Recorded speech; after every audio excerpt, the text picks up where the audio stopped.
we recommend you take this moment to do what we're about to do, which is enjoy an Alp.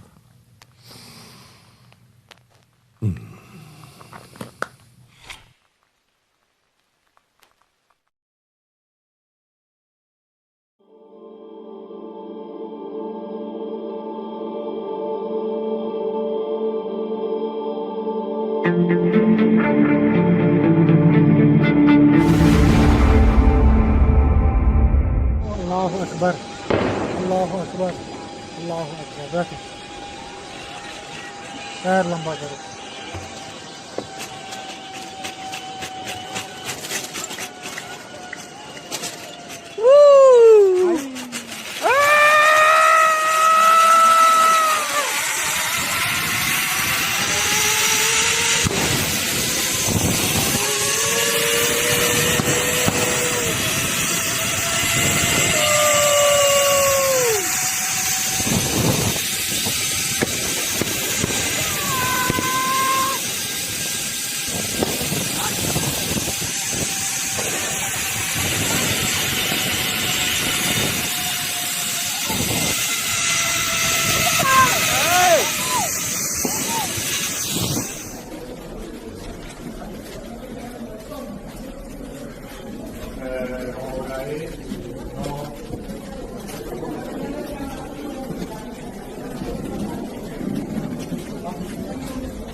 Make them more hostile to us and possibly I'd rather open the deal door with a liberal than a for conservative. China closer to Canada, and that would really put us in a bind. The conservative that's running is stupidly no friend of mine. I don't know him, but he said negative things. So when he says negative things, I couldn't care less. I think it's easier to deal, actually, with a liberal. Попавшие в агонию нацисты ожесточенно сопротивлялись только советским войскам. При этом гитлеровцы массово и без боя сдавались на Западном фронте англичанам, американцам, торговались о приемлемых для себя условиях окончания боевых действий и часто предлагали объявить режим прекращения огня без подписания общей или полной капитуляции. Не правда ли параллели исторические возникают с тем, что сегодня происходит? Их главной задачей было протянуть время и вывести как можно больше немецких частей беженцев на запад, подальше от большевистских орд, которыми их пугала геббельсовская пропаганда. Но союзники вполне осознанно шли им навстречу. Это был такой суетливый парад капитуляций в Северной Италии, на северо-западной Германии, Баварии, Австрии, Дании, Нидерландах. По итогам больших переговоров в штабе Главного командования союзных сил и французском Реймсе 7 мая был наскоро и буднично подписан акт о безоговорочной капитуляции германских вооруженных сил. Исключительно для того, чтобы союзники могли первыми себя продемонстрировать у финишной ленты. Но советское командование тогда недвусмысленно выразило свое недовольство уровнем подписантов этих документов. У них отсутствовали полномочия распоряжаться судьбой боевых действий на всех фронтах, в том числе и на западном и восточном. В итоге эту реймскую процедуру договорились считать предварительной капитуляцией, но после этого последовала полная окончательная капитуляция уже с участием советского командования, но и в дальнейшем свою пропаганду англосаксы строили так, что обычные граждане считали победителями гитлеровского фашизма исключительно Америку и Великобританию.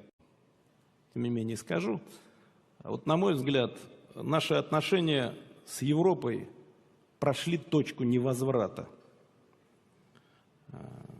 К сожалению, разговаривать в Старом Свете сегодня не с кем и не о чем. Тем более, что даже со своими предшественниками европейские руководители просто измельчали, выродились, Вместо ярких личностей и сильных лидеров там какие-то просто технические фигуры, причем именно русофобской направленности.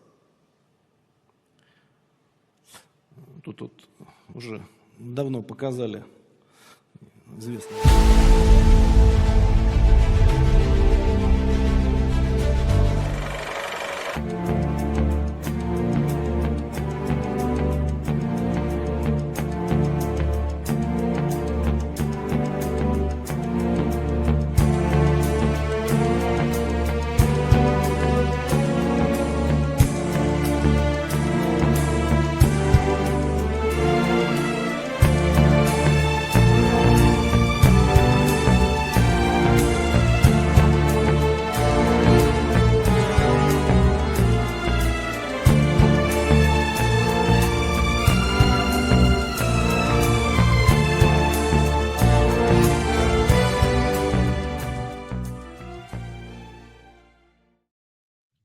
Welcome back to the SCIF. Glad to have you today on this Tuesday.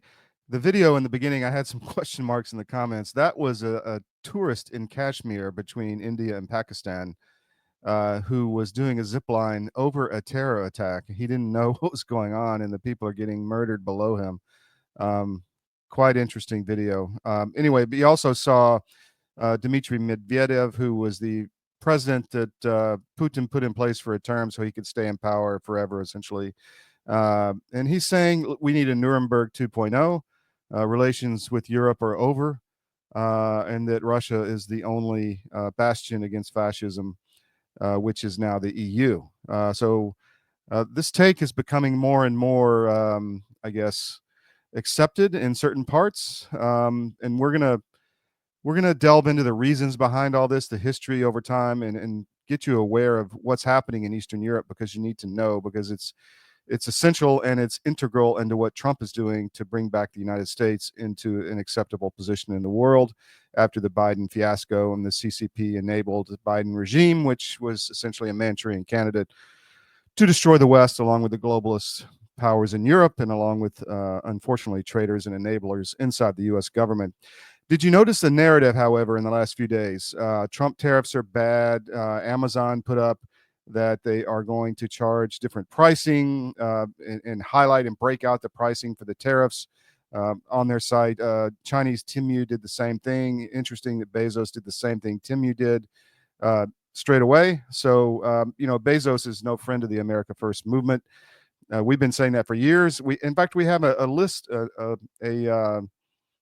if you go to cdm.press at the bottom, there's the freedom and control list. In fact, I'll bring that up right now so you can see what I'm talking about. We've been big on trying to make people aware of the products that you're supporting economically that are not in your interest, or those that are. And so we started the freedom and control list, which I'll bring that up now as soon as this loads correctly.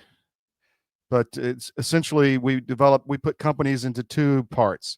Either they want to control you or they don't, and they're letting you live your free life. So this is it, the freedom and control list at the bottom of cdm.press.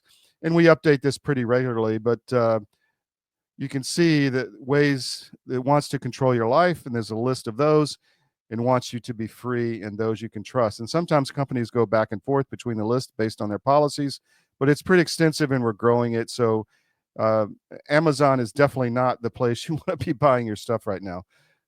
They are totally in bed, and they're going to try to work against Trump and destroy the Trump agenda with the tariffs and everything else. So be aware of that and shop wisely, shop local, shop your local farms, and support local businesses. If you've got CVS is one of the big players in the globalist movement. If you've got a local pharmacy in town, support them instead of CVS. Just very simple. I mean, it's a little more not as convenient. Maybe they don't have as big as a shopping list. Maybe the prices are a little higher, but it's important to make sure these businesses stay around so that they can't shut down all drug access in the event of the next pandemic. And free media is very key to that. Free media is essential to the future of the republic, and that's why we're here, and that's why we need your support. You can support us with our no ad subscription.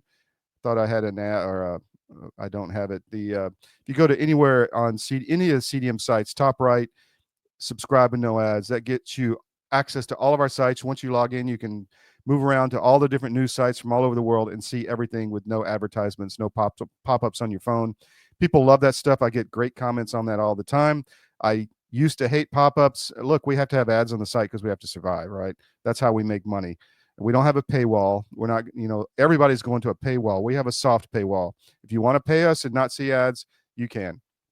If you don't, you can get everything free because we want access to everybody with the great news out there.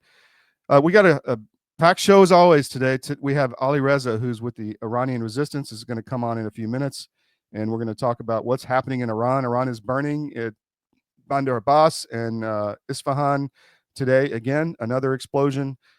This is obviously likely intelligence driven by somebody, and we're going to dig into that with the resistance in Iran, which we know very well, and tell you and what we like to do is bring the sources directly to you. So we're going to do that with Iran. We also have Tom Rempfer, Colonel Tom Rempfer, who he's retired from the U.S. Air Force. He was very instrumental in the anthrax vaccine years ago in getting people restitution, because the same stuff happened with anthrax that happened with COVID. And so he's been very involved in this, and we're going to talk about what's happening with all of that with Colonel Rempfer.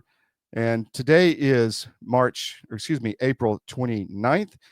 I'm L Todd Wood, your host, and this is your mission brief. Trump wanted Carney. You saw Carney was elected in Canada. We're going to tell you why he wanted Carney and why he was doing the 51st state stuff and what the ramifications are of that. I showed you the tape. Medvedev wants Nuremberg 2.0. We'll delve into that. Syria ignites against the Druze. We had a massive killing in Syria against Christians and minorities, the Alawites especially, and now the HTS, the Al-Qaeda in a suit and with a haircut are going after the Druze and saying they're going to slaughter them. Israel said they're going to protect them, so we have another conflict brewing.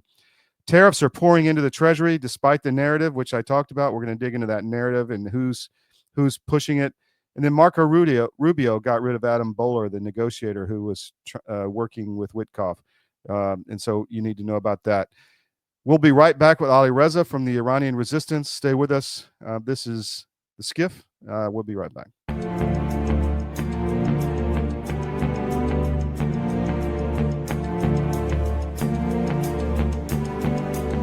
This is a special report. Knowing how to invest your money is harder than ever before. Dealing with stock market volatility, record debt, and terrorist attacks requires new thinking.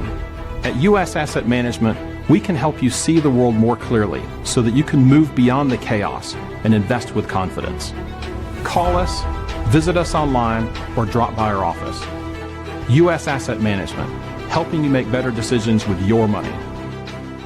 Pandemic, we can never be caught unprepared again. And so many Americans, when COVID hit, they had nothing in the house. Stores were shut down and doctors' offices were shut down. And even if doctors prescribed drugs, hydroxychloroquine, ivermectin, pharmacists wouldn't fill the prescriptions.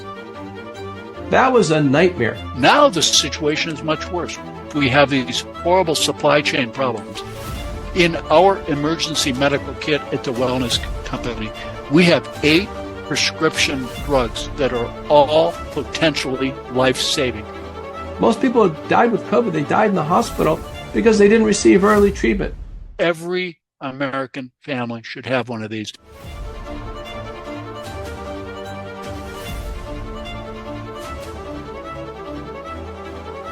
I can tell you the Wellness Company kit is the answer. So we are in the factory in Kentucky. This is Alp World HQ, and we are at the end of the packing line. So I'm going to show you how it works. We have the card, throw it in there. There's a packing slip, and then you have the Alp. And 4, but that seems honestly like a lot.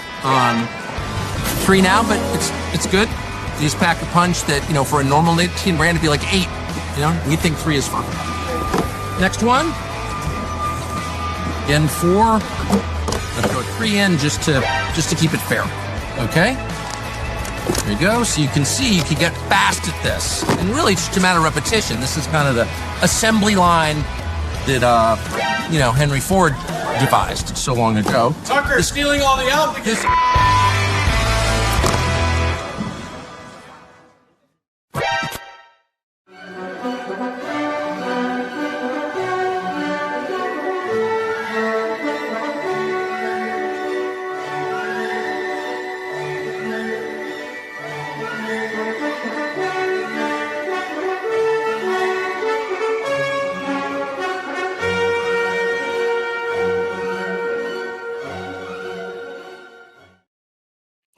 Welcome back to the SCIF. Thanks for joining us today. We're on CDM.press. We're on X, Rumble, Gettr.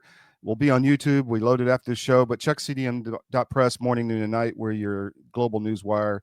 For news you can really trust. We don't cover everything, but we cover what you need to know. And one of those areas is Iran in the Middle East. And we have sources throughout the region. And I'm going to bring in Ali Raza now, who is with the Iranian resistance on the ground. Ali, good to see you again, my friend. How are you? Thank you so much, Todd. Always a pleasure to be on the show. It was great seeing you recently in person. Tell me what's happening with the Bandar Abbas, and now I guess Isfahan is on fire as well this morning in Iran. What's happening on the ground there, sir? Well, in the case of Bandar Abbas, it's clearly a disaster. So many people have gotten killed, and many more have been injured. The regime has been dribbling out information piece by piece, trying to reduce the number of those who have been killed and injured. They're controlling the information flow. They're trying to hide, as this is the nature of this regime. They have done it in so many other cases. Definitely the number of dead is over 100, and we have had reports of hundreds of people gotten killed. Over 1,000 have been injured. The power of the blast has been so extensive and powerful that as far as half a mile away, people got killed, and the blast broke the windows about 15 miles away. Wow. This is how extensive it was, and so this is not an accident. This is not just a fire that could happen in any place. Clearly, this port and that section was controlled by the Islamic Revolutionary Guards Corps, the IRGC. That section known as the Sinai section, that was belonged to that, and the warehouse was Bana Gostar Company, which is affiliated with the Ministry of Defense.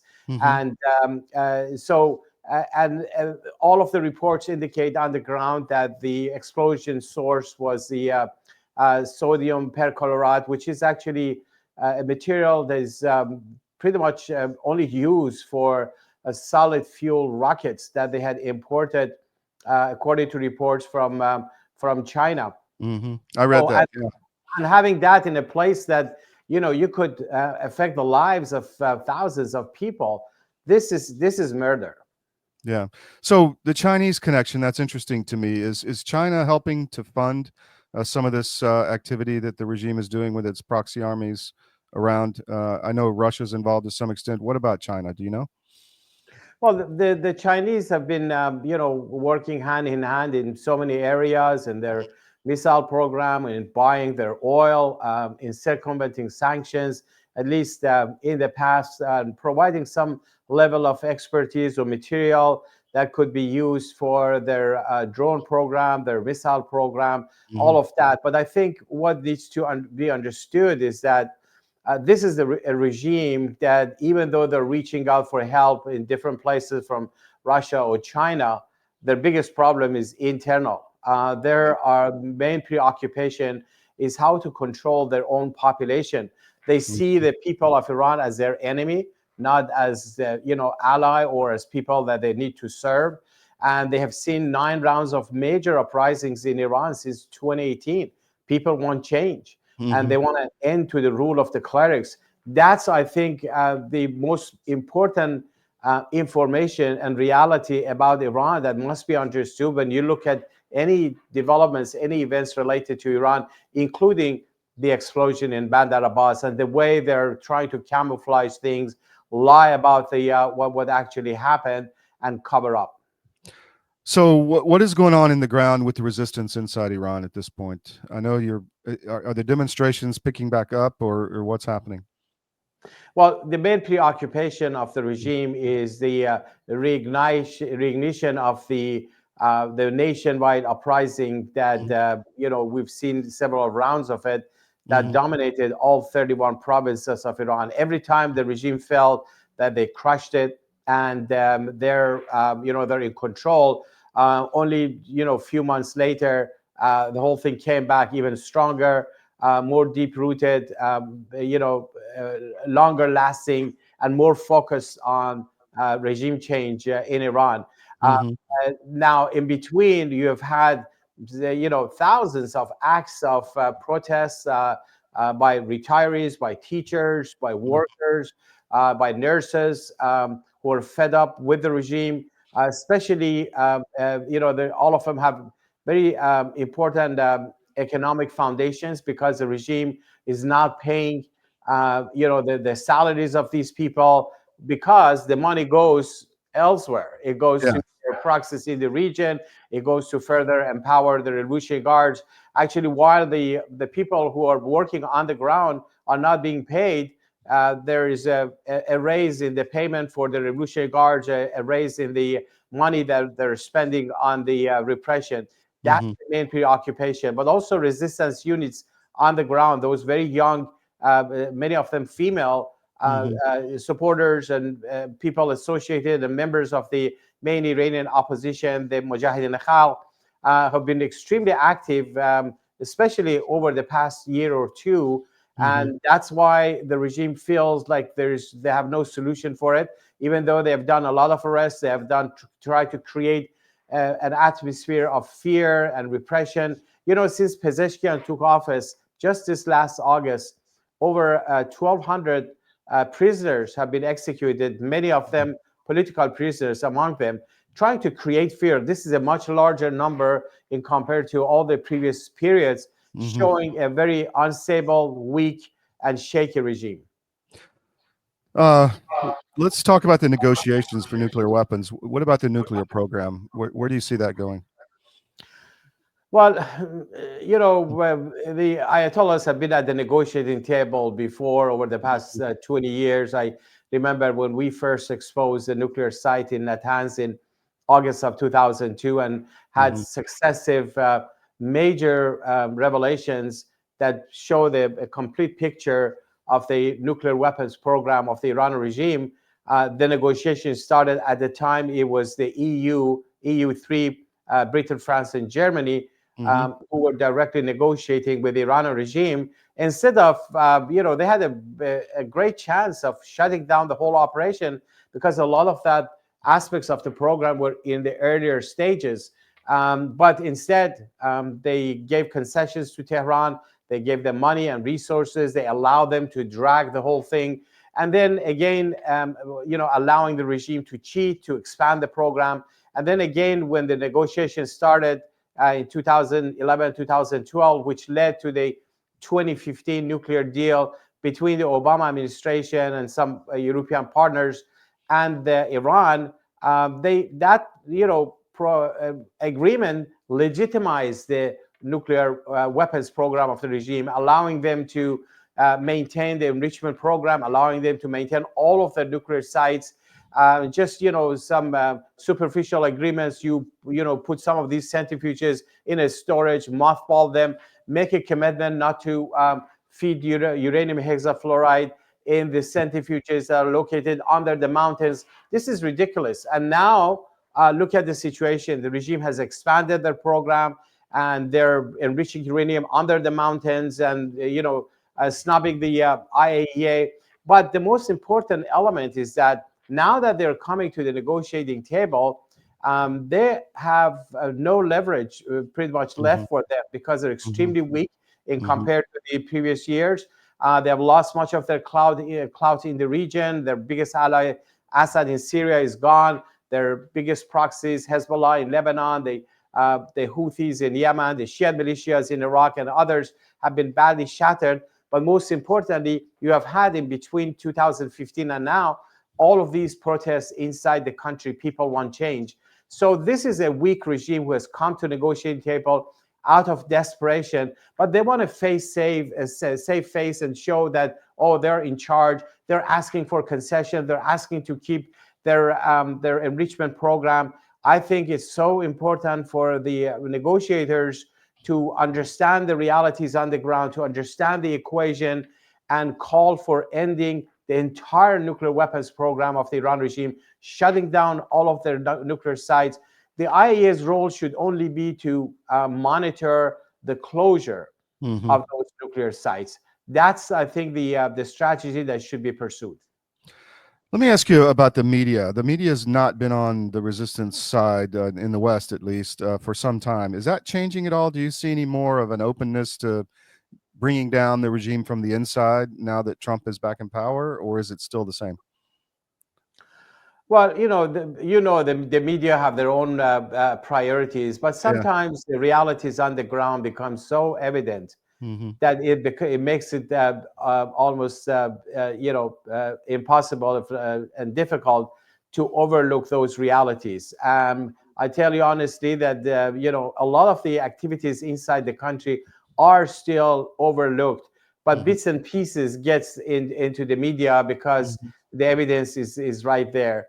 Yeah. And I think it's more about the change of circumstances on the ground than changing the attitude of the media. This regime has never been so weak, and a lot of even European countries are coming to understand that there has to be a solution. Realizing that the head of the stake of war and terror lies in Tehran, and so does the solution. And that's why the effort by the people of Iran, the organized resistance, to end the rule of the clerics without the need for foreign boots on the ground or appropriating money is actually the real solution for both ending the nuclear threat of the Iranian regime, but also their terrorism and their hostage taking and also the killings inside the country. So last question, how should the American or Western or international public help the efforts to bring the regime down from the inside versus, because we don't, here at this network, we're trying to stop any kind of major conflict in the Middle East and think it would be better if it's done internally. So how could people help that effort? Well, definitely the first thing you want to do is you want to stop giving any kind of help, assistance, money, resources to the Iranian regime. Think about it, how in the previous administrations over the years, the mullahs have gotten billions and billions of dollars, over $100 billion, some of it actually cash, pallets of cash given to the ayatollahs. How the hostage taking by the Iranian regime became a very profitable business. Why would they give up, taking hostages if they get billions of dollars for releasing the hostages, only to be able to take more hostages?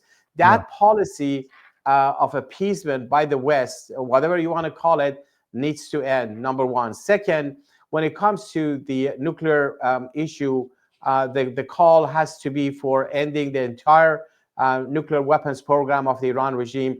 The snapback mechanism at the UN Security Council, which, by the way, will expire in October. This is the mechanism that would allow most of the Western nations, particularly the United States and some Europeans who were involved in the JCPOA, to be able to snap back all the sanctions that were imposed by the UN on the Iranian regime. They need to bring it back. And then third, stand on the side of the people of Iran.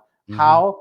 Just recognize their right to overthrow the regime. Recognize the right of those resistance units on the ground to confront the Revolutionary Guards. Then you will see the outcome. And also think about the outcome, final outcome, how a free, democratic, non-nuclear, non-belligerent Republic of Iran, what a difference it will make, not just for the people of Iran, but for the whole region.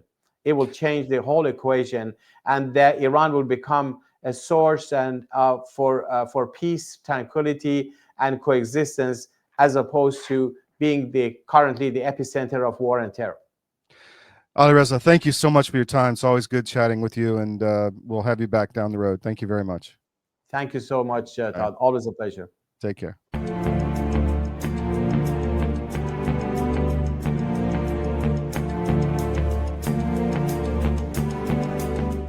Well, in the case of hydroxychloroquine and ivermectin, these are two medications that have been FDA approved for use in humans for decades. They are very, very inexpensive. Interestingly, available over the counter in almost every other country other than the US and Canada. You can just walk into a pharmacy and buy them like we buy Tylenol in much of the world because they're that safe. And we've known for decades that ivermectin has very strong antiviral properties. It has anti-inflammatory properties, and both ivermectin and hydroxychloroquine are what we call zinc ionophores. They help to move zinc from the bloodstream into the cell, which is where it needs to be in order to fight off a virus.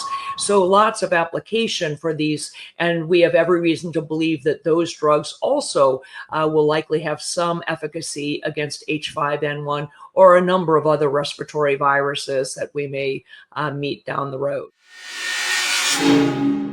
If you haven't noticed, gold has reached a new high, all-time highs actually, and keeps going up every day. Why is that? It's because precious metals are a long-time historical store of value. And if you own a portfolio and you have assets in the fiat currencies, i.e. stocks, bonds, cash, or whatever, you're vulnerable to hyperinflation, which is coming as our debt explodes another trillion every 90 days. It's really scary. So how do you protect yourself? Go to Advisor Metals. If you look on any of our CDM.press sites, about halfway down, there's an ad for Advisor Metals. Click on it, fill out the form for your contact info, and Ira Bishotsky will contact you and talk to you. It's an easy conversation. There's no sales pitch.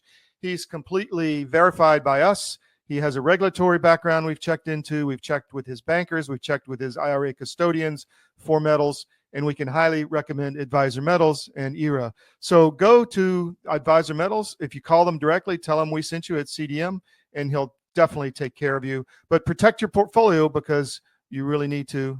It's coming. Thank you.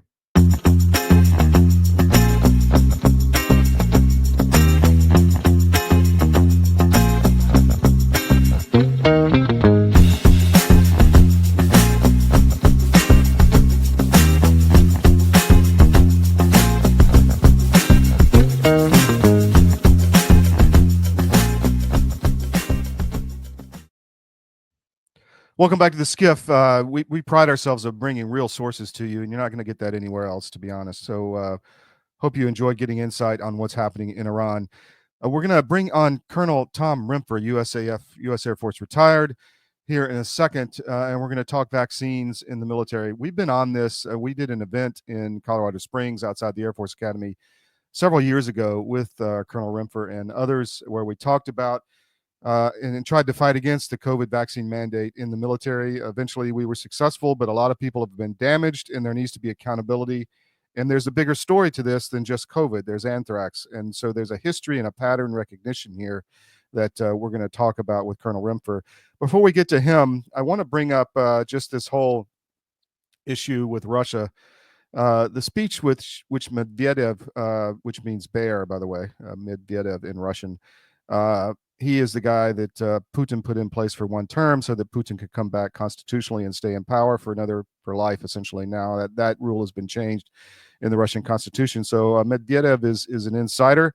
In the video we showed in the cold open of him talking, and they're painting Russia as they're painting the EU as a third round of fascism. The Fourth Reich, if you will. That they fought against, the Soviet army fought against, and he brings up a valid Russian point that Russia lost 20 million people fighting the Soviet or the Nazis, and that the war was essentially not over, but pushed much against the Nazi Germany regime by the Soviet army, and then the Americans came in and kind of mopped it up with the Russians and the pincer movement on Berlin. Americans came in years later. But so he goes through that history, and what you need to notice in that video is that it's a youthful audience, and this is what's being taught to the Russian kids.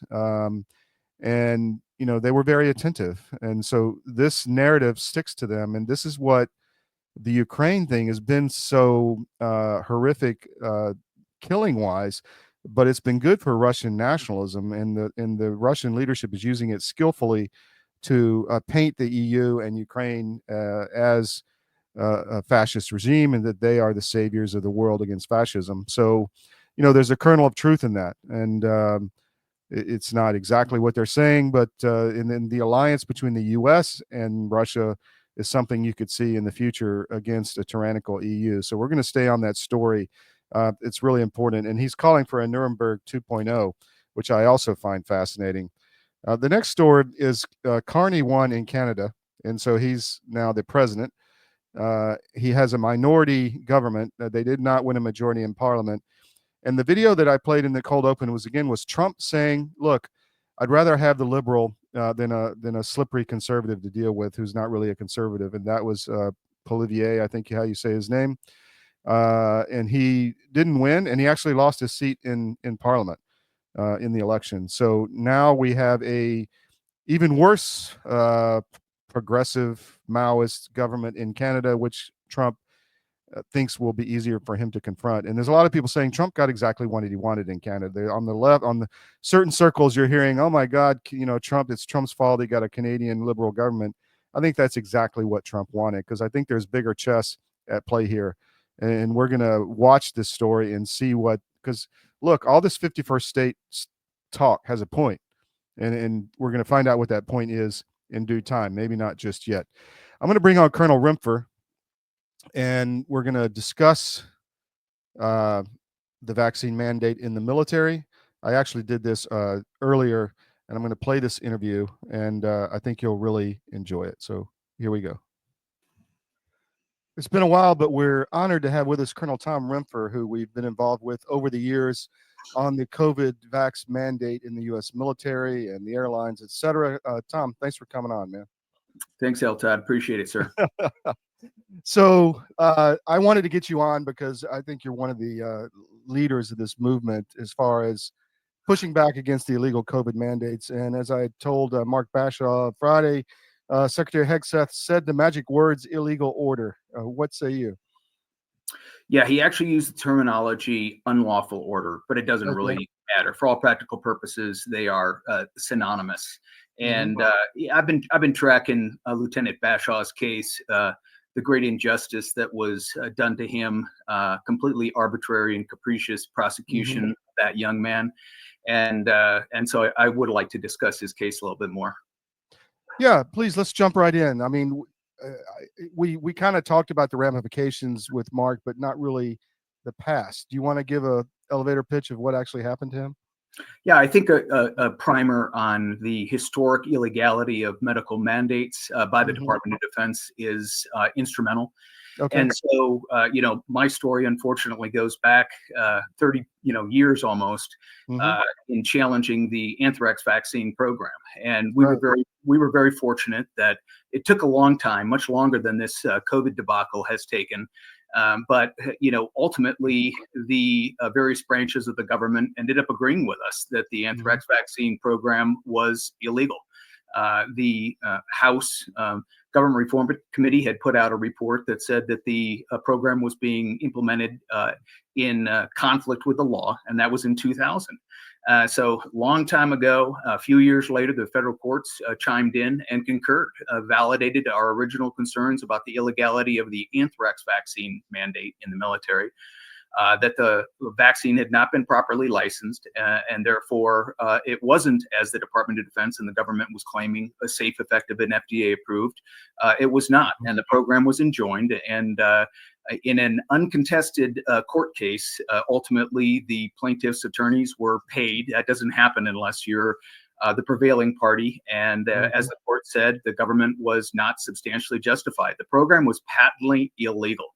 Unfortunately, we didn't seem to learn lessons from that, and that leads into the COVID era. Fortunately, once again, entities of the government listened. It took a while, took too long, and they ended up, not only did the legislature end up rescinding the COVID mandate, but now the Secretary of Defense has actually admitted that the mandate was unlawful.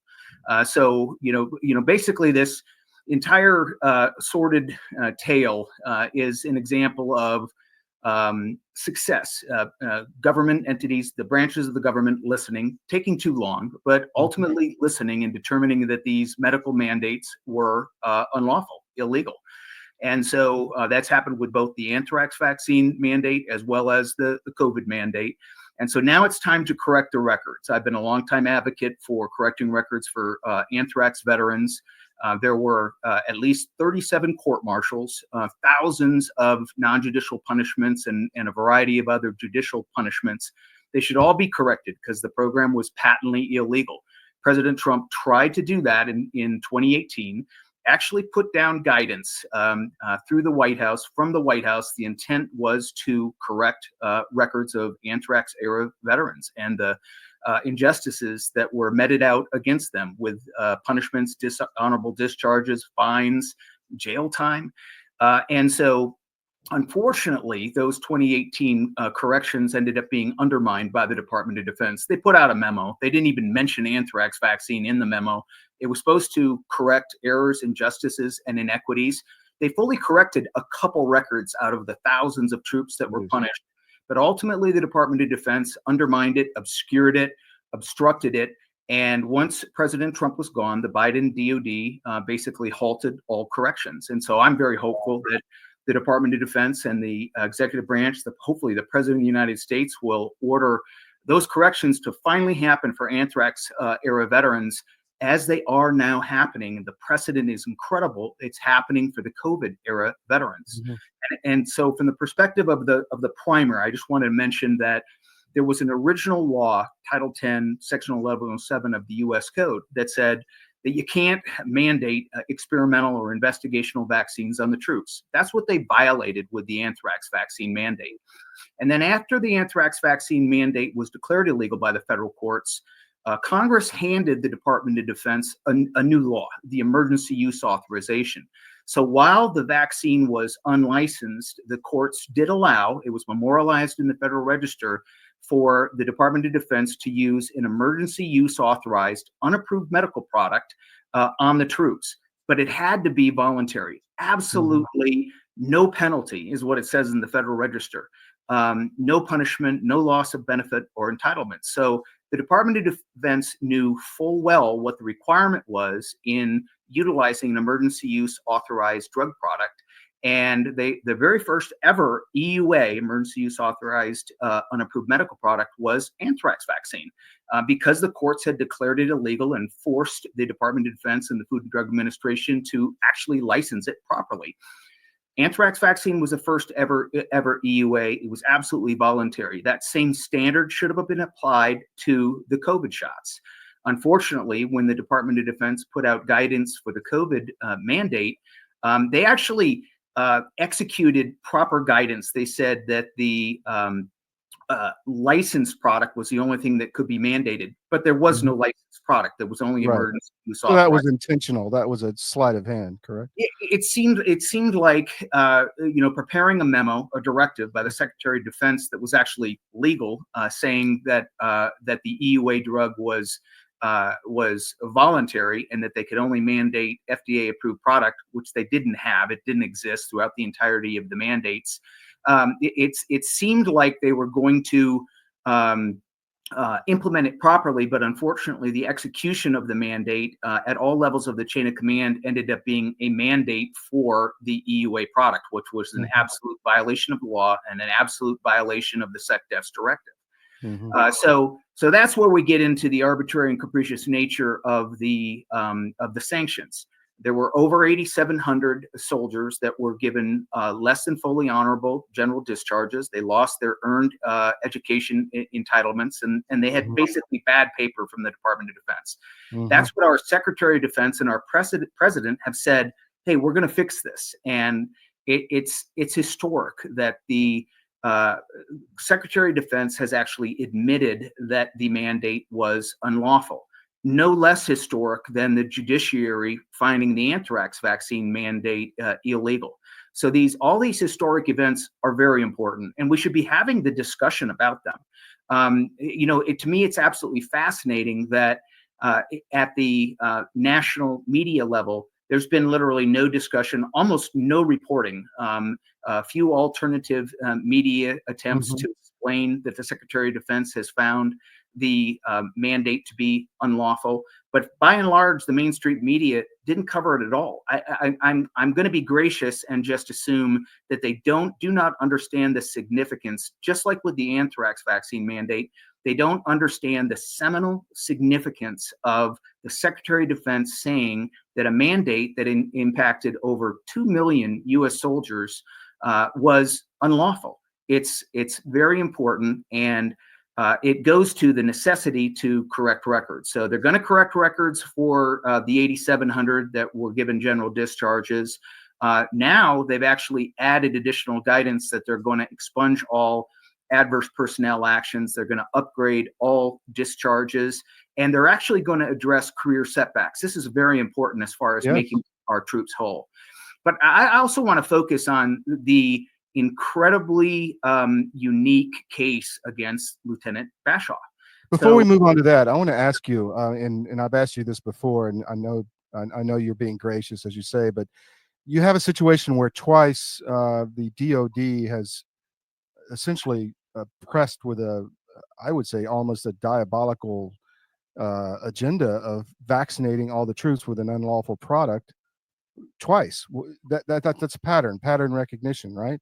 So what is the agenda? Is it money? Is it testing? Is it clinical trials? I mean, why would they do this, do you think? So I think that there is a very disturbing biopharmaceutical, biodefense enterprise cartel behind all of this. And, I don't think that those entities are on their face, evil, or what they're doing is knowingly illegal. Instead, they're manipulating this propensity for the Department of Defense to kind of go along with these mandates for drug products. Try to imply that these drug products are fully FDA approved when in both cases they were not. So therefore, in both cases, they were patently illegal. So I've always tried to be a little bit agnostic when it comes to intentionality. What's the motive? You are. Yeah. What's the motive? To me, I don't really care about that. I care about the fact that you broke the law, you harmed our troops. These unapproved medical products, in both cases, the anthrax vaccine isn't even recommended by the Centers for Disease Control. They recommend simple antibiotics. Simple treatments were always available. Similarly with COVID, the entire population, the world knows that the COVID unapproved medical products essentially did not work, and there's very serious safety signals. So my objective at this point is to encourage the Department of Defense and the executive branch to now follow through on correcting the records and making sure that they fix what they did to the troops, not only to the troops that they punished. Those troops need to be made whole. They need to fix it all. But also for the troops that fell ill. There's a lot of troops that did have adverse health consequences from the shots. They need to take care of those troops. They need to add both anthrax vaccine and the COVID shots to the PACT Act, the promise to address comprehensive toxins. And they need to make sure that they care for these ill troops. So that's one route. Which includes testing, which includes, checking to see if young men who got the vax are harmed. They may not know if they are. There could be heart issues. There could be a lot of issues. Yeah, well, it's not just could. I mean, they are real, and so fortunately, it's taken too long. But fortunately, our Food and Drug Administrations and Centers for Disease Control acknowledge the myocarditis, pericarditis, other neurological, immunological, thrombotic problems from the vaccine. So not only does this impact our entire population, but my focus is the troops. Care for the troops, correct their records. And if it's okay, I'll skip back to the case of Lieutenant. And after that, I want to talk about how we get accountability. But go ahead. Sounds good. Yeah, sounds good. The accountability piece is really important. Medical accountability happens by caring for the troops and adding these toxins to the PACT Act. Accountability within the chain of command happens from the Secretary of Defense and his convening authorities. My focus is positive record corrections for our troops. Right. Their job is actual strategic accountability. You had willful, coordinated law breaking by Department of Defense officials at all levels of the chain of command. I would hope that they do extract some form of accountability to address that coordinated, willful blindness by our chain of command in blatantly violating the law, our troops' health rights. Hundreds, if not thousands of troops put in Inspector General's complaints to the Department of Defense explaining exactly what and why the COVID shots were illegal to mandate. Clearly, the Secretary of Defense has come to this conclusion that it's unlawful. There's obviously been a deliberative process within the Department of Defense where he came to this conclusion. And so I think it would be important to have that conversation with the American people. More importantly, I think it would be important to have that dialectic with all of the troops, every commander. Yeah. They need to understand why this mandate was illegal beyond just the public admission that it was unlawful. I think that there needs to be the conversation with the entire Department of Defense, all of the personnel, all of the commanders, in order that they can digest the depth of the deceit that occurred here and the violations on a writ large basis that occurred throughout the entire armed forces during the Biden administration. So I'm very encouraged because basically we have two different eras, as you mentioned, of medical mandates for unapproved medical products that were occurring. And our government at a variety, all of the levels of the branches of the government, executive, legislative, and judiciary, have basically concurred that these mandates were illegal. And this should drive an important conversation. And if nothing else, keep these medical debacles from happening in the future. Yeah. Back to the Bashaw case. Yeah. Go ahead. Yeah. So I mentioned that the Department of Defense had court-martialed 37 and punished thousands during the anthrax fiasco. But with COVID, it was different. I think that they learned lessons inside the Department of Defense that, hey, we really don't want to punish these troops because then they're going to have standing to challenge what we did to them, because they knew that they were blatantly violating the law. So with COVID, they made a concerted effort to not punish anybody except for Lieutenant Bashaw. Yes, they gave adverse consequences, less than fully honorable discharges to almost 10,000 troops, and they coerced out, probably tens and tens of thousands of additional troops outside of that 8,700 plus. But with Lieutenant Bashaw, they took an extraordinary step where they essentially had a very politicized court-martial of that young man. He was an Army Public Health Services officer. He was a commander at Aberdeen Proving Ground. And his court-martial was led by one of the Vindman brothers. And ultimately, the judge found him guilty, but the judge actually recommended the case be dismissed, and he imposed no punishment for Lieutenant Bashaw. But the chain of command and the convening authority basically took Judge Cohen's decision and they discarded it. And they went ahead and they imposed the verdict anyway. And then ultimately they ended up discharging him for loss of confidence and lack of promotion. So this incredibly unique, arbitrary, and capricious case of one soldier being punished in the Department of Defense over COVID because they knew that they didn't really want to punish anybody. And so with Lieutenant Bashaw, they actually did not court-martial him over his vaccine refusal, and instead just made it a court-martial over other emergency use authorized countermeasures, testing and masking. But the problem is the law, and I mentioned the law 1107, which related to anthrax vaccine. The subset law 1107A under Title 10 talks about emergency use authorized products. And you have the option to accept or refuse any emergency use authorized product. It is not specific to vaccines. So the testing and the masking, and that was the essence of Lieutenant Bashaw's case, is he should have had the option to accept or refuse those products as well. And he was correct. And the judge did recommend dismissing the case. And the judge did impose no punishment. So the judge got it. Unfortunately, the convening authority in Army 2-star Major General Edmondson did not. And they ended up doing the extremely vindictive punishment against him, imposing the verdict, and then ultimately discharging him from the Army. And so as a part of corrections, I think it would be very important for the Secretary of Defense to take this one case and essentially expunge that verdict and definitely return that young man to service and make him whole, give him the promotion that he lost, give him another promotion. As far as I'm concerned, he's one of the very few people that stood up. Put him in command. Yeah.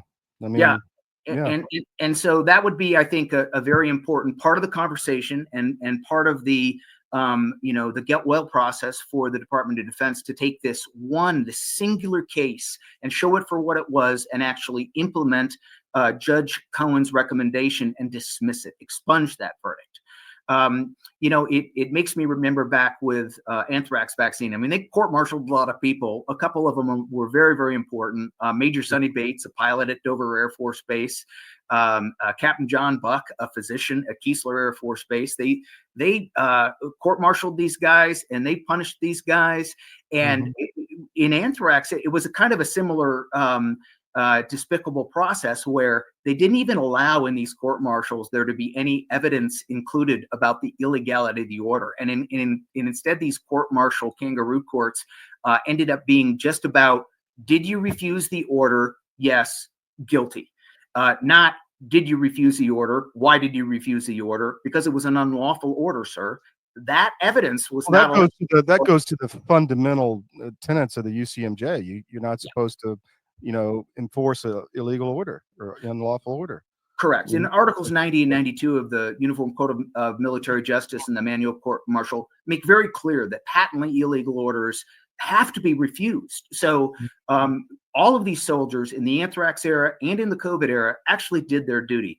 This is the conversation that the American people need to understand, that when the Department of Defense comes at you with rhetoric about soldiers have to follow orders, that's actually not the full story. The full story is soldiers are trained and their ethics lessons are learned from their earliest training, that they actually have to disobey patently illegal orders, which both the anthrax and the COVID mandates were. So anyway, we're very fortunate that the judiciary, the legislature, and the executive branch have all come to these various determinations that these orders were illegal. It should drive in a very important national conversation, but a seriously important ethical conversation within the United States Armed Forces. And so I'm hopeful. I'm encouraged. I'm proud of our leaders. I'm very proud of Secretary of Defense Hegseth because he's been tap dancing around the issue for a while, talking about the experimental vaccines. So you could tell that he got it, right? And when he came out and said that the COVID shot mandate was unlawful, that was not an easy decision for him to make. It was obviously something that people within the Department of Defense probably didn't want him to make that declaration. I mean, think about it. There are literally 3 to 4 decades worth of military officials who have been unfortunately imposing, supporting, pushing vindictively these illegal medical mandates. The last thing they wanted was the top guy in the Department of Defense to verify that it was all unlawful. No, it was a seminal moment, and I saw the chats just light up with joy among all the military who had been harmed by this. But to your point, we were talking before this, he has been targeted because of this, or before he left this, put this out. There was 5 dismissals within DOD related to his staff or associated with it, or that knew him. So it's obvious there's some drama going on behind the scenes over this. Am I right? Well, I would imagine so. I'm not inside the puzzle palace at this point, but these issues are near and dear to my heart. I'm proud of Secretary of Defense Hegseth. I think it's it would defy common sense and logic to think that there weren't entities within the Department of Defense that would have done anything to keep him from making these statements. But the most important part is that our commander-in-chief, our president, Donald Trump, has backed up Secretary Hegseth. And so that's very important that he's got the resolute support of our president, and that we back him up on making this historic determination. Anything else you want to get out, Tom, as far as related to this subject? No, you've been gracious to listen in the past. I'm grateful for President Trump listening back in 2016 to 2018 timeframe for trying to correct anthrax records. I'm hoping that they will use this opportunity to reinvigorate those corrections that were undermined by the Department of Defense. I was grateful, 20 plus years ago that we had people like H. Ross Perot, Karl Rove, Secretary of Defense Rumsfeld, his undersecretaries, a lot of people in the Congress that were listening to us and ended up, validating our concerns about the illegality of the anthrax mandate. It's unfortunate that we haven't had these national conversations to make sure that this didn't happen again. It did happen again. So that's why it's so important that we have the national conversation now, particularly within the Department of Defense, so that they're able to digest the importance of what's transpired. So last question, what is the next milestone we should be looking for in all this, do you think? So I guess I've alluded to it, the anthrax record corrections. You got to go back. You've created this precedent of the COVID corrections. And so you basically have to, based on that standard, you have to go back and you have to unilaterally, unconditionally, retroactively expunge the adverse personnel actions that happened during the patently illegal anthrax mandate and upgrade those discharges.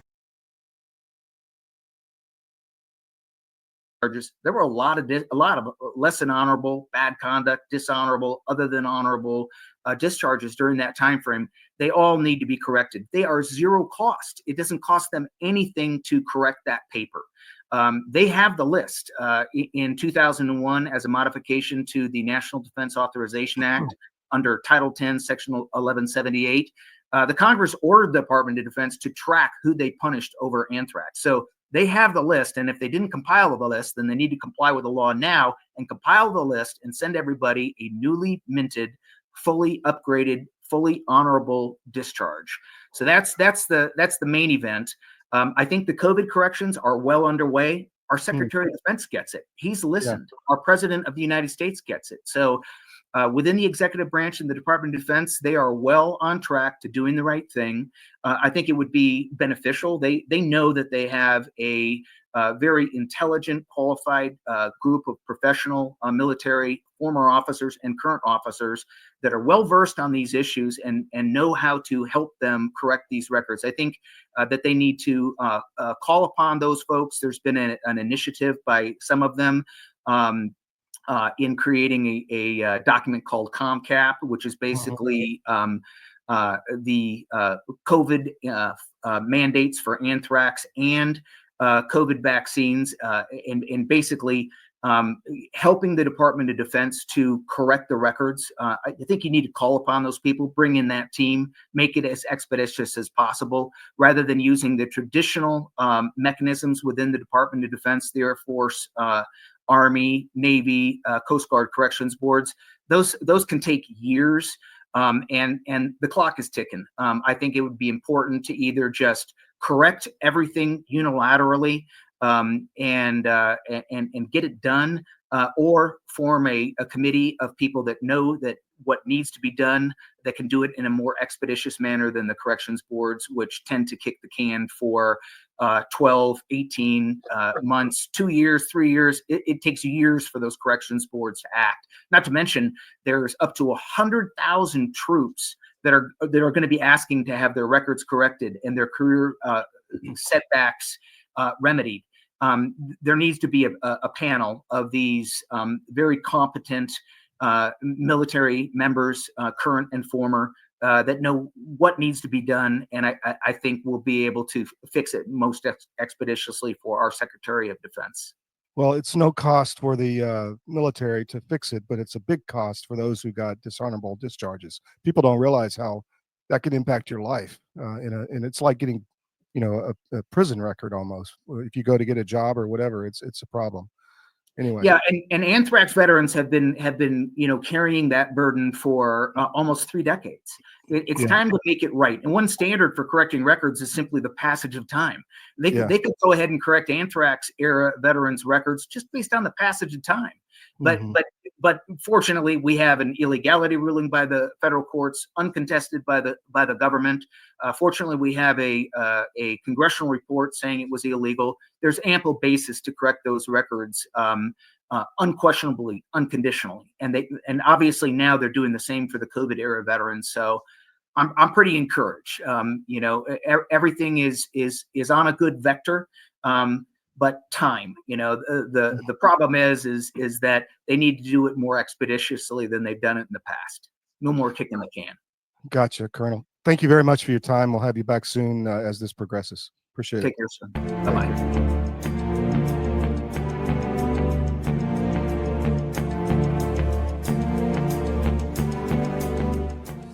Your government doesn't care about you. That's why you need a medical emergency kit. It contains life-saving medications like ivermectin, Z-Pak, and antibiotics. Stock them before they block them. True life Alp story. I got a call from a friend of mine yesterday, honestly, true story, who said his girlfriend had just broken up with him over Alp. He wouldn't stop. And I thought to myself, that's kind of sad. And he said, no, it's not sad. Imagine if I'd married her.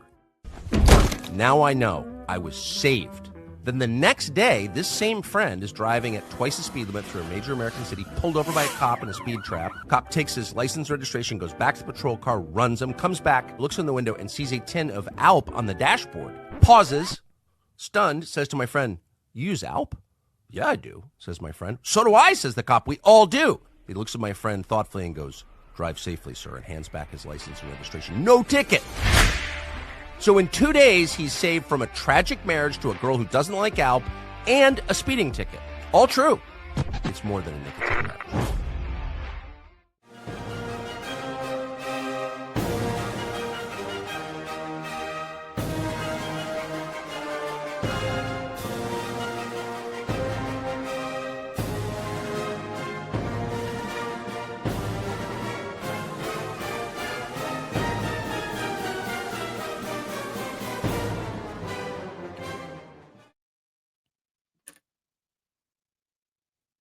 Welcome back to the SCIF. Thanks for being with us today in the second hour. Hope you enjoyed Colonel Tom Rempfer, very knowledgeable on this military vaccine being called an illegal, unlawful order, as he corrected me. That is a big deal. And that is why they're trying to get rid of Hegseth. I hope you caught that message. But that is why they had 5 of his staff run out of the Pentagon, because they didn't want that to happen. But it did. So there's a lot of battles being fought. One of them is the Iran war. That's tied into all of this. They want a war very badly. But the vaccine issue and being called out on their illegal behavior, and that provides accountability. That means all these officers who pushed this stuff issued illegal orders.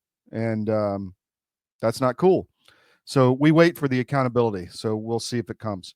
On another story, Israel and Syria possible conflict. The jihadi government, which was Golani, who was part of the U.S.-backed good terrorists that Obama backed in Syria, took over the Assad government with the help of Turkish special forces and also the American blob.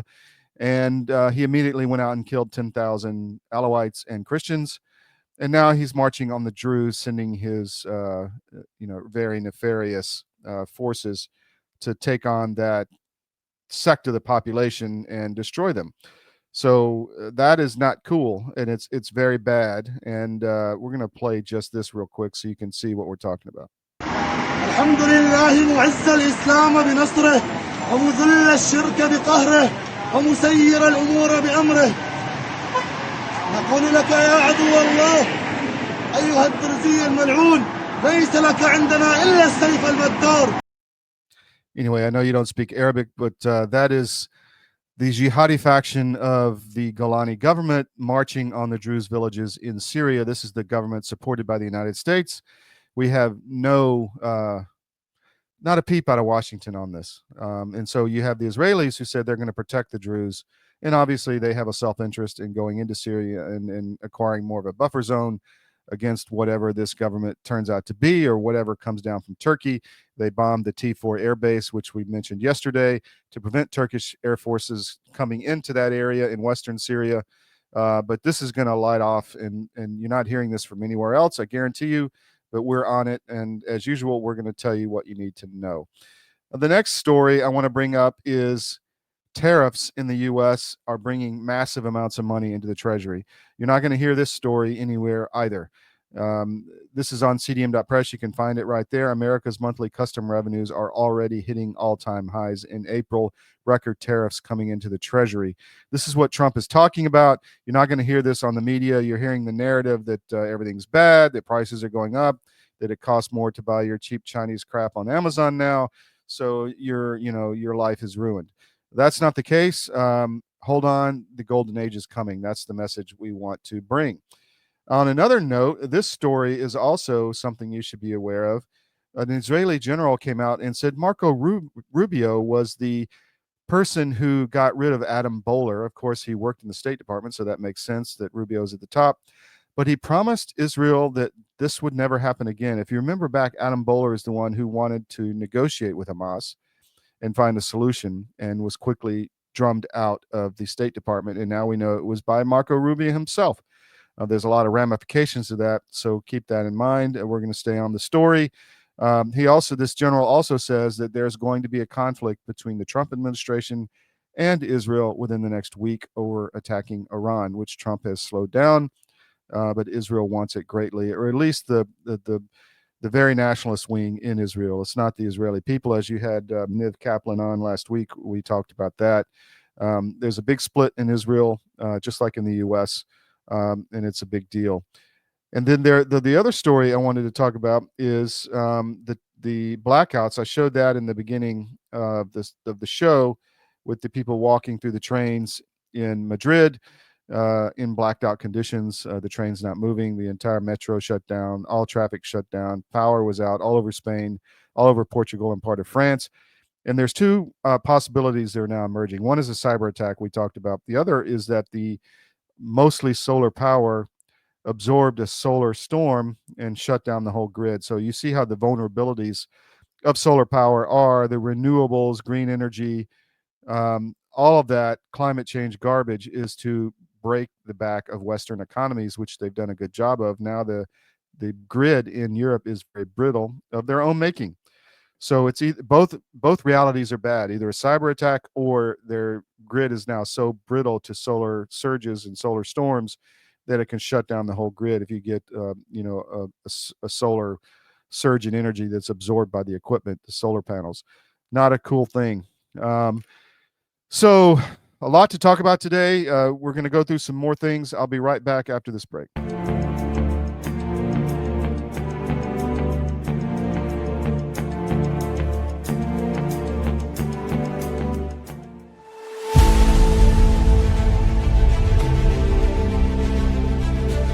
Watching my friends gain more and more weight. And then eventually, I got to tell you, this is a little dark, but bad diet literally killed my whole crew. Wow. Diabetes, a stroke. I mean, all kinds of stuff. It's like, you had a stroke? You're not even 50 years old. You guys got to quit eating this stuff. Your body knows what's what. You are not conscious of this. But that's why people will go to the refrigerator and they'll grab this and that and the other and put together this outrageously elaborate combination of foods. Your body's trying to reach balance. Unbeknownst to us, our bodies are always trying to reach homeostasis. You can't eat all of this stuff and expect to live a long time. And one thing led to another, and I went, forget this. We're going to make our own product. So we partnered with one of the world's top 3 biochemists where nutrition-specific study is concerned. I said, all I want is the best nutritional and immune support product in the world.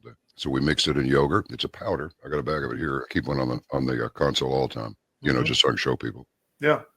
And it's a powder. Now, this is not candy. This is hardcore nutrition. And sugar is an enemy. And most people do not know that the reason these bellies are showing up on people all over the place, your body makes fat to store the toxins it can't get rid of. So it just puts them over here. But I can tell you this. You take this for 30 days and then lay off of it for 2 or 3 days, and you'll go, good grief, give me some more. Skin, nails, hair growing back, cut yourself and it heals in half the time.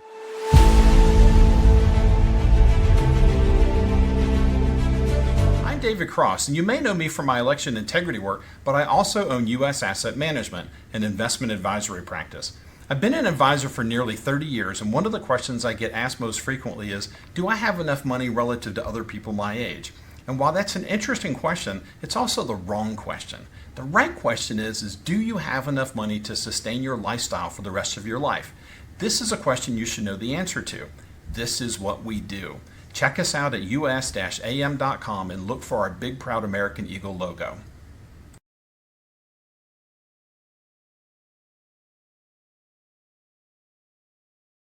We have foot, slog, slog, slog, slogging over Africa. Foot, foot, foot, foot, slogging over Africa. Boot, boot, boot, boot, moving up and down again.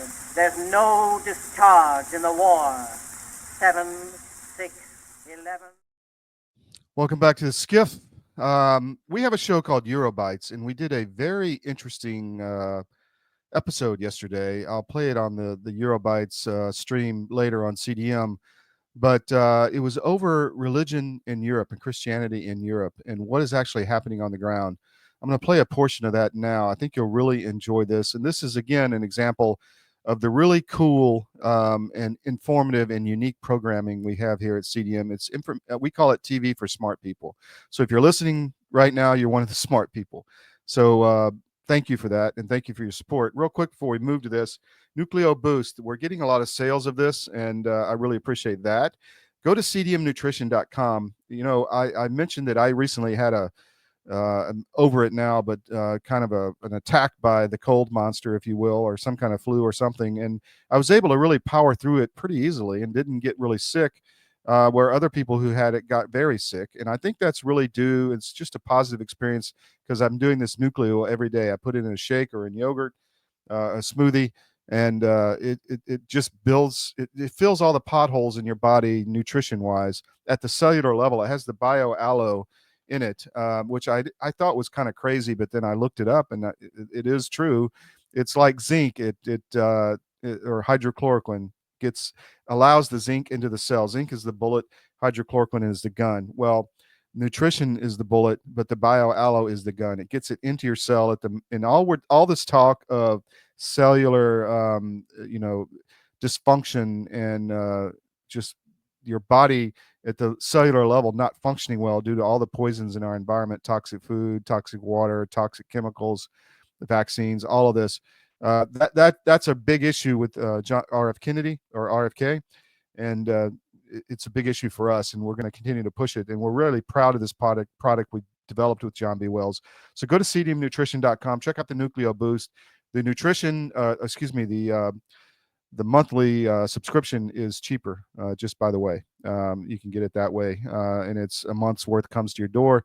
And I've had great success, I'll have to say, and so has the entire team. And the stamina we have now to pump this news out and to do this every day, 24/7. It's like rinse, repeat. It's like Groundhog Day every day at CDM. But we love it, and we're hoping we really add value to your life, which is what we're trying to do. So I had a great, as I said, a great episode of Eurobytes over the weekend. I'm going to play this now, and I really think you're going to enjoy this. The team is fantastic, and we're proud of this program. At the end of April, we are still in the Easter week. Today is the Doubting Thomas Sunday. And as always with Eurobytes, we take a couple weeks off, we come back, and the whole world has changed. Since our last podcast, the pontificate was still under the reign of Pope Francis, and now we are in an interregnum period. And on St. Peter's Square, the faithful were gathered to mourn the deceased Pope, as we basically, I would almost make the argument that we are not only politically headed into a new polar structure of the world, but we're also spiritually headed into a new order in which the world is structured. Regarding Europe, and one of the things that we've always covered on this podcast is, if Europe is anything it's Christian. Now, obviously, today's Europe does not reflect that in any way, shape, or form. However, its history does. And if you're a spiritual person, for all those who have watched this show have probably come to know that we always have talked about the past. Well, the past is a part of us in the present, because if we don't have a history, we don't have a future. Now, what's been stunning over the past weekend, Easter, let alone, was a very moving weekend. Besides the death of Pope Francis, we witnessed an astonishing amount of people that were baptized on Easter Sunday. The reports that I've been getting is that this was the highest recorded baptism worldwide that at least has ever been recorded. And the country that really was shining brightly in all of this was the country of France, the oldest daughter of the church, as they say. There were over as I read, over 10,000 baptisms. And I do remember when Todd wrote an article back in 2019 with the burning of the Cathedral of Notre Dame. Todd wrote something to the extent of, well, will the phoenix rise out of the ashes? And I think that we are sort of in now the early stages of what is ahead, because, you know, as again, I don't get tired of saying this, that we're entering an age where really the civilizations are re-civilizing themselves, and we are turning into an age of civilization. And what is the common denominator in a civilization? Well, it's religion. So we're witnessing that in India, we're witnessing that in Africa, we're witnessing that in Russia, we're witnessing that in North America, and slowly but surely, the old continent of Europe, too, is turning back to Christianity. Well, besides from the baptisms and the liturgical aspect, we do have to get a little political in all of this, because I am going to bring up what's going to happen in the next couple of weeks. And Christian, I do want to talk about the fact what an effect the election of a new pope is going to have. The cardinals will be gathering, as I read, next week in the Sistine Chapel to elect the new pope. I do listen to a lot of the Catholic podcasts, especially guys like Taylor Marshall from the United States, from Texas, and he's been doing a couple pieces on who's going to be pope. And what I find incredibly fascinating is the implications that a new pope will have on some of the political trends that are taking place. Because if we do look at the pontificate of Francis, we witnessed a pontificate where the pope spoke in some cases and sounded like a UN representative, somebody who represented the WHO, open borders, you know, pro refugee. Here's a pope that went to Lampedusa to speak for the refugees there. You had a pope that closed the church on Easter, administering strict COVID policies. You had a pope that, when it came to Ukraine, well, again, didn't take a clear stance. And a lot of the conservatives even were saying, if you do want to listen to sort of the teaching on what the church must do regarding Russia, it has to consecrate Russia. Well, he didn't do that fully either. In all of these instances, Francis, on a political scale, was much more on the side of liberals, leftists, than he was on conservatives. It would be unfair to completely call him a leftist because he was against abortion. You know, I don't want to go into all of the details on all of this, but what I do want to come across is, if you elect a conservative pope, let's just go with the possibility of electing Cardinal Robert Sarah from Guinea in West Africa. you would have a very much anti-migration, anti-Islamist, very traditional conservative Pope who's sort of, and it is wrong to do this, but in essence, he would be somewhat of a MAGA type Pope from Africa, which will make liberal heads explode because, you know, they see a man. Well, we could make it MAVA for you, make the Vatican great again. Great again. Yeah. And by the way, the Vatican already has big walls, so they wouldn't have to build that wall. They already have the wall. Just on a side note. But I look, the point I'm trying to make is, I think if you elect a conservative pope, it's going to have a big effect on the world. And if you elect a liberal pope, it's going to have a big effect on the world. And it's going to be interesting to see what happens. But Christian, I would like to hear your take on that. And as we obviously were combining these two spheres, the political and the spiritual, but basic Christian teaching tells us this goes hand in hand. After all, it was the papacy that crowned, you know, Charlemagne and started the Christian European Empire on St. Peter's Square. By the way, that was one of the first thoughts that I had when I was witnessing watching the funeral events of Pope Francis. You know, you see all these world leaders gathered there on that St. Peter's Square, and I said to myself, man, this is the square where Charlemagne was crowned, right? This is where he was crowned. This is what started this is where Christian Europe started in that essence. So anyways, to take us from the year 800 back to the present, Christian, what's your take? And what do you think is going to happen in the next couple of days, couple of weeks?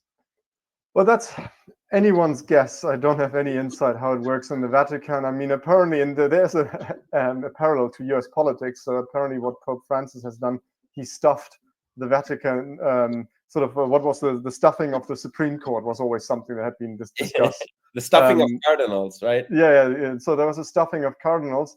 Let's see if that works. I mean, allegedly, last time somehow Francis was the surprise candidate, but anybody who knew anything about the Jesuits, how they went from being actually the defender of the faith, a very clever intellectual defender of the faith, to being just very clever, but also very progressive and leftist, where you had like the liberation theology in Latin America, the Teología de la Liberación, and you had was it cardinals or bishops like Boff and those kind of guys who really felt that Jesus would have been on the side of the struggling masses, and then I'm like, okay, so let's see how that works out and how the stuffing of the cardinals has worked.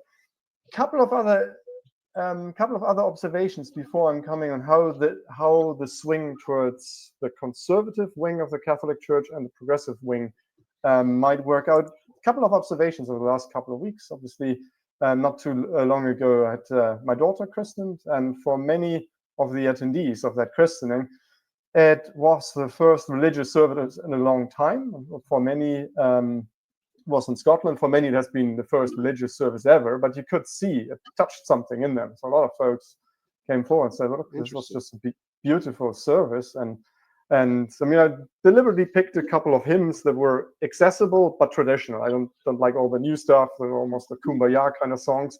So I picked a couple. None of the songs were younger than 100 years. So one was an English hymn called "All Things Bright and Beautiful." The other one was a German one that also, given that that's where my family comes from, was sung one verse in German, one verse in English, sort of "Great God, we praise thee." And then the last one was lovely Irish hymn, "Be Thou My Vision."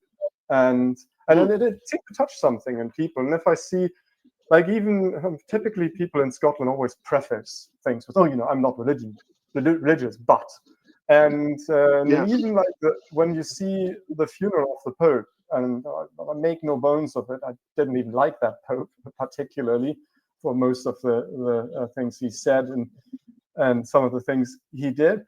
but the ritual is beautiful. I mean, a couple of snarky comments online. Oh, you know, that looks really creepy. Some of the stuff where some of them are wearing sort of black hoods and part of that stuff.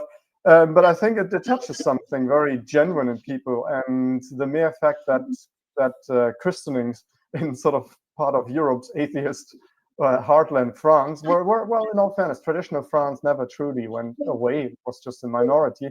That baptisms are up big time shows something. And there was even church attendance was up in England for the first time in a long time.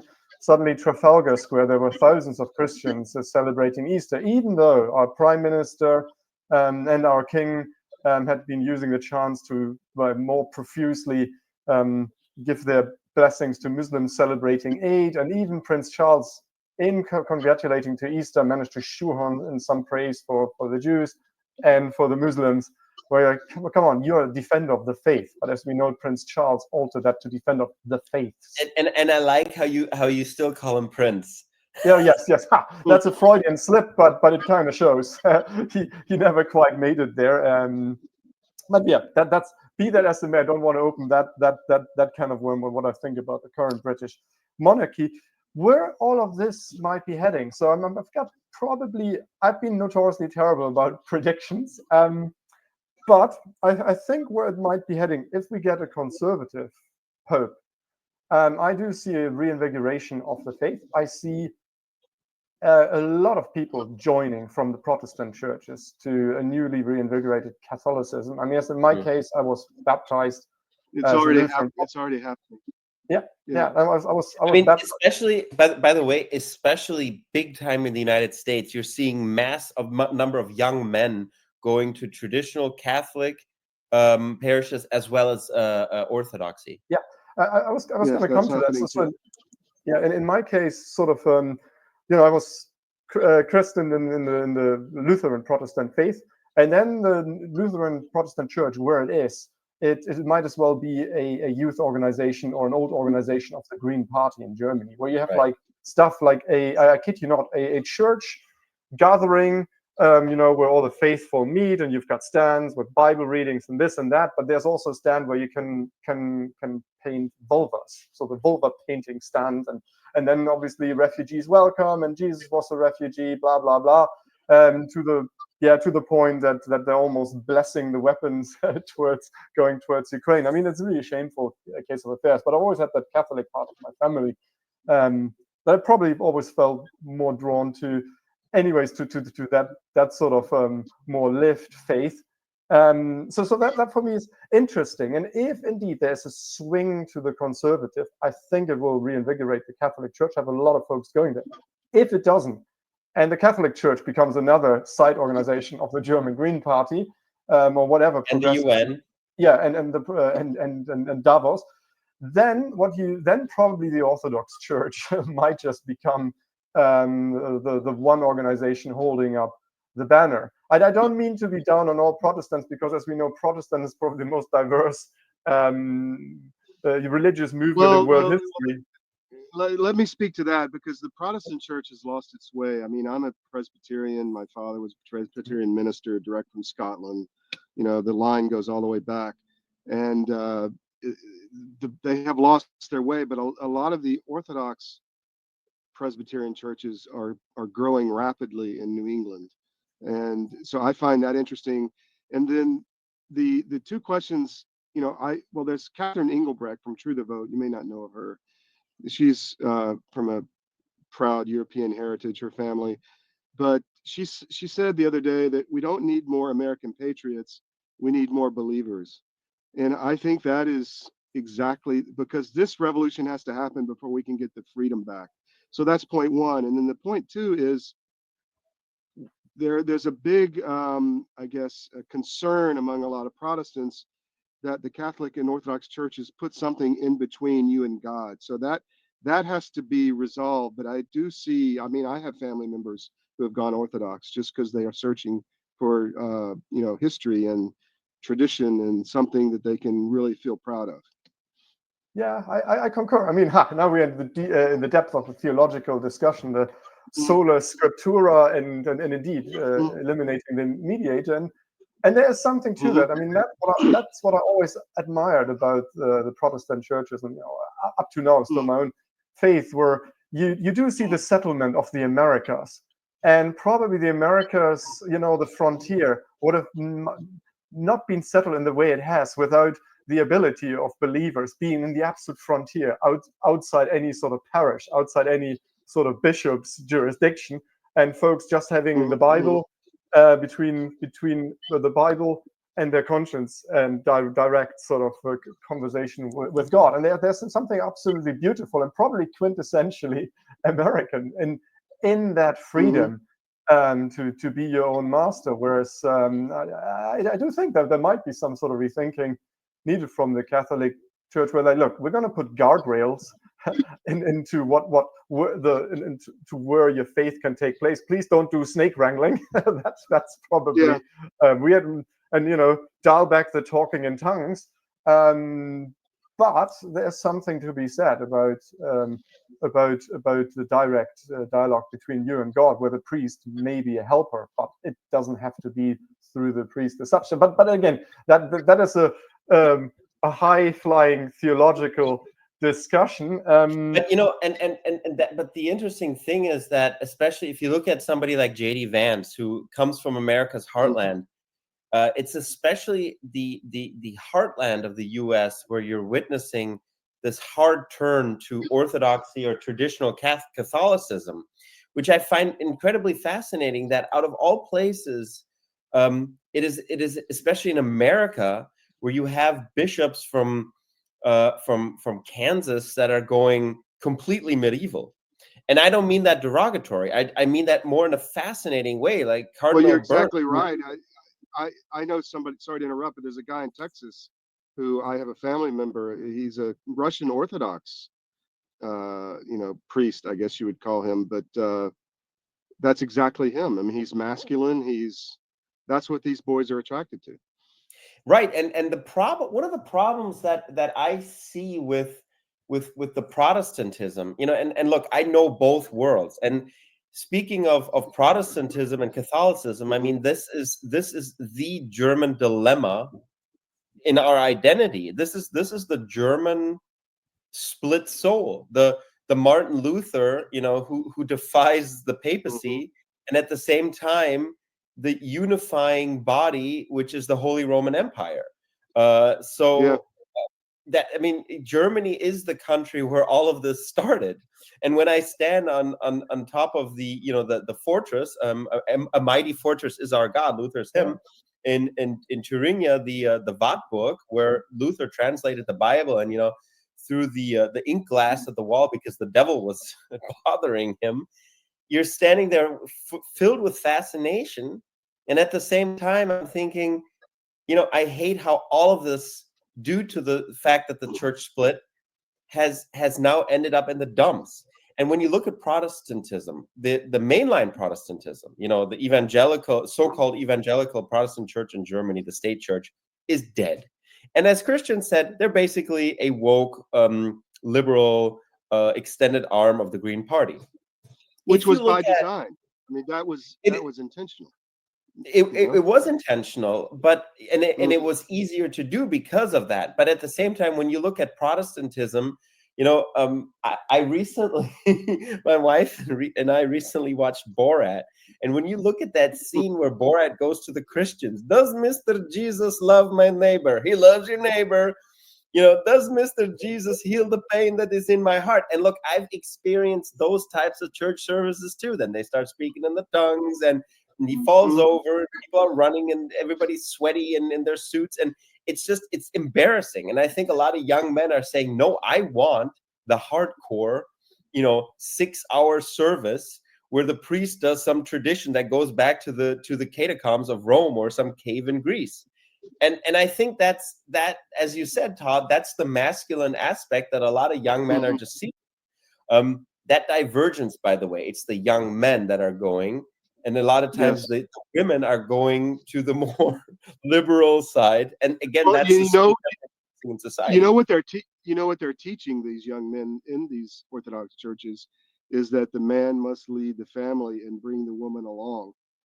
So they're saying you have to become a good Orthodox Christian and then bring the women around you into the church.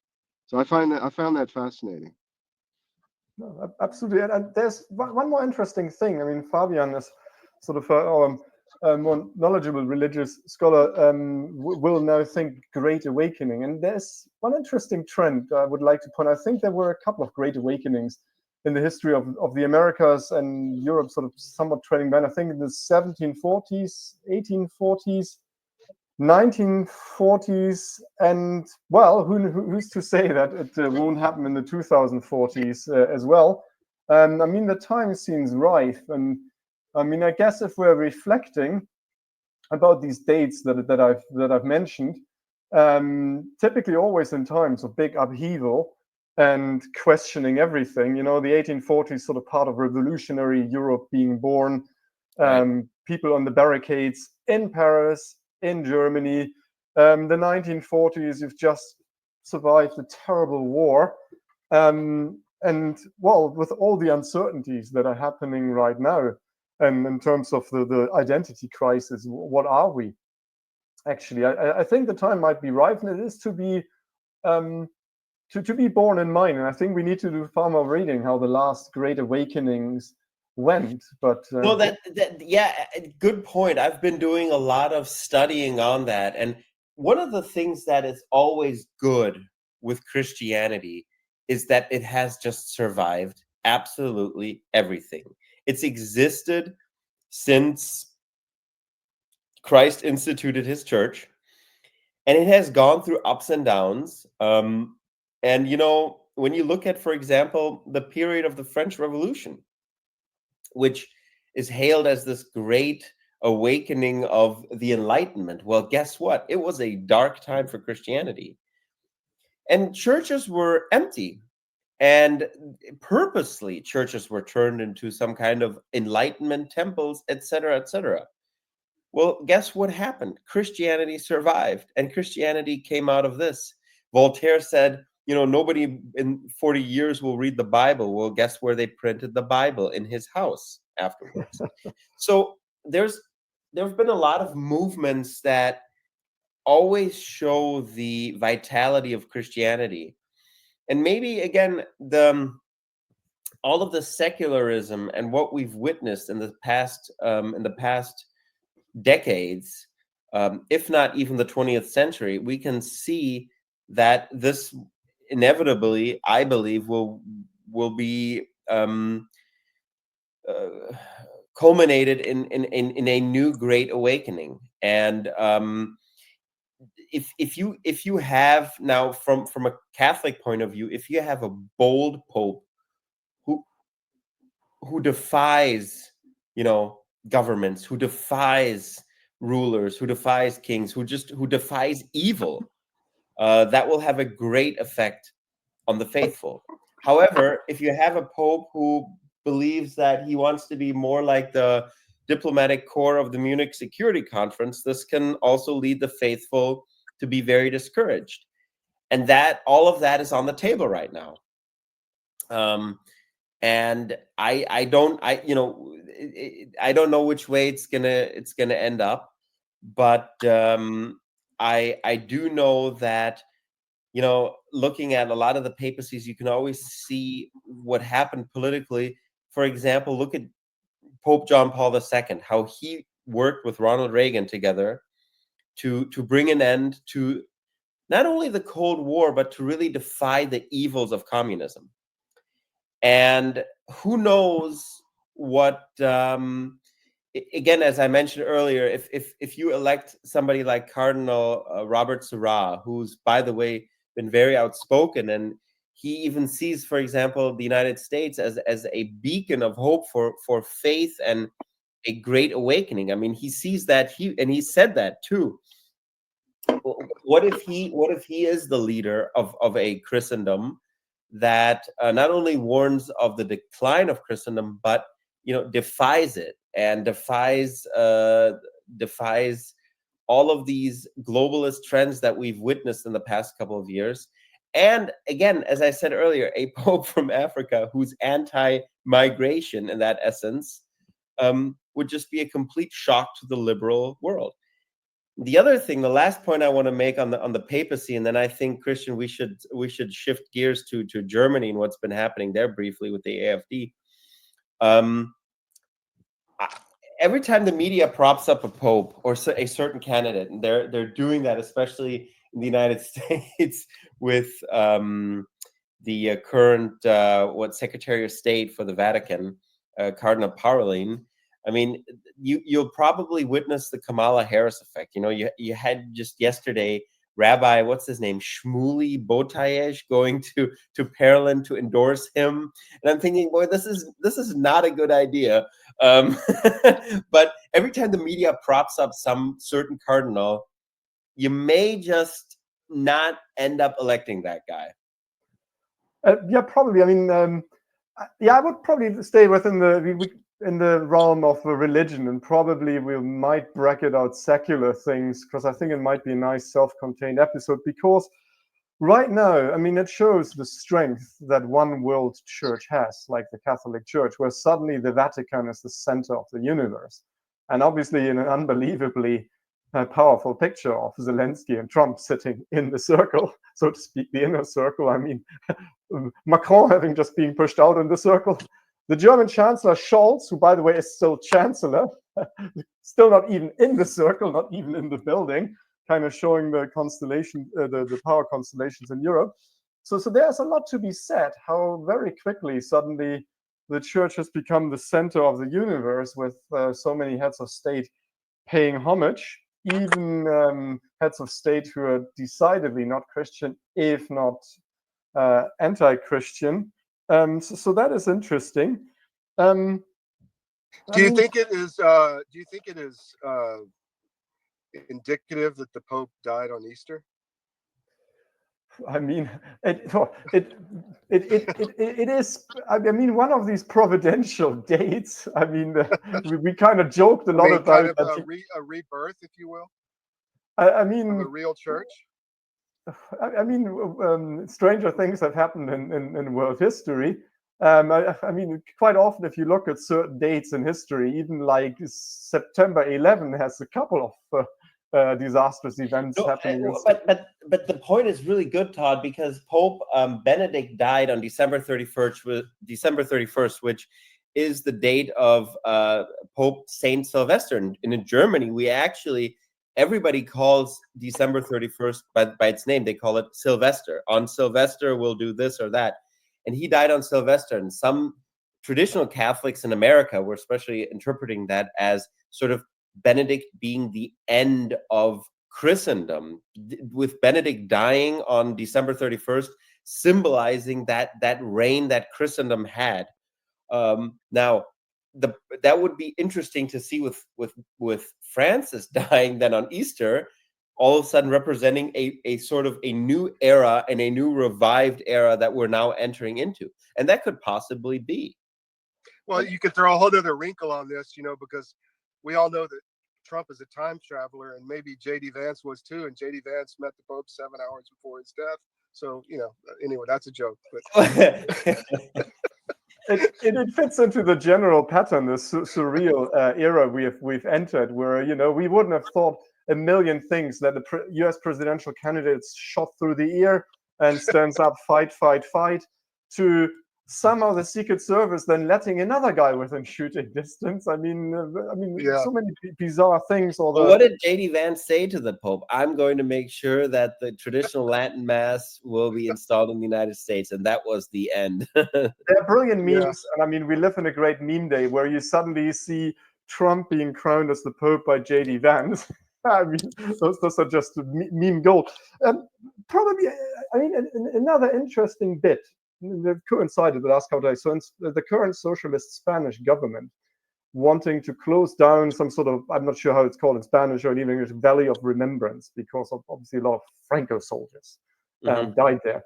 And it ties into something that a new pope ought to be very sensitive to, which the current pope isn't. When the current pope cozied up to Bernie Sanders, when Bernie Sanders was still a thinly veiled communist, he totally, I don't think he was either ignorant or dishonest about the history of prosecution of Christians by socialists or hardcore communist government. And such a thing, I mean, for instance, the Spanish Civil War need to be talked about more. Why? Because the other side, consisting of anarchists, syndicalist anarchists, and actual communists, were planning to kill half of all Spanish Catholics. And I mean, these people killed something like 7,000 to 8,000 priests, nuns, seminarians, raped nuns deliberately, burned a lot of churches. And that seems to be the case whenever a hardcore socialist government comes into power. It's Christians it turns towards. I mean, even all the Ukrainian Christians who were starved out during the Holodomor. Nobody talks about these anti-Christian genocides these days. And a new pope ought to be directing people towards that, towards our martyrs in Christianity, and show that to sensitize Christians towards the dangers of socialist ideologies who see themselves as the new religion, who see themselves as being the ones handing down the 10 Commandments by state fiat.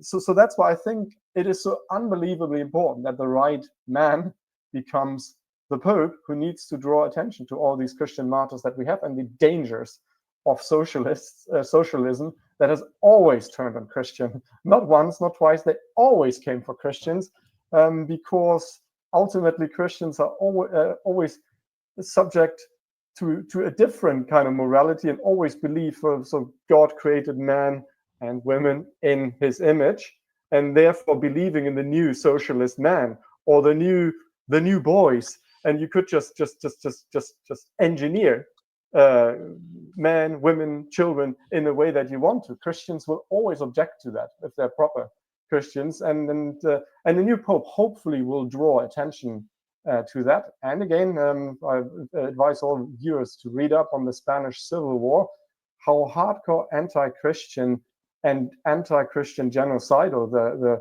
the Republican Spain was. That then essentially Franco, whatever other flaws that Franco regime had, put a stop to that. And it is a much under discussed issue, and I hope.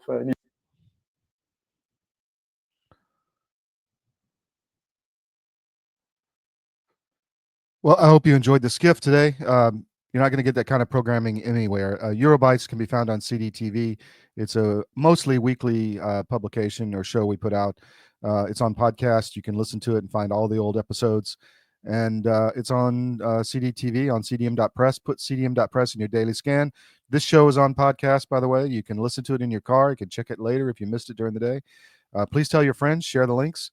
And word of mouth is key for us, because we're still repressed. You know, we had a big algorithm day on X yesterday on the Made CDM channel, but today it's basically zero. So somebody turned it off. We're really, you know, this is our life here at CDM.press, but we're going around, over all the censorship as well as we can.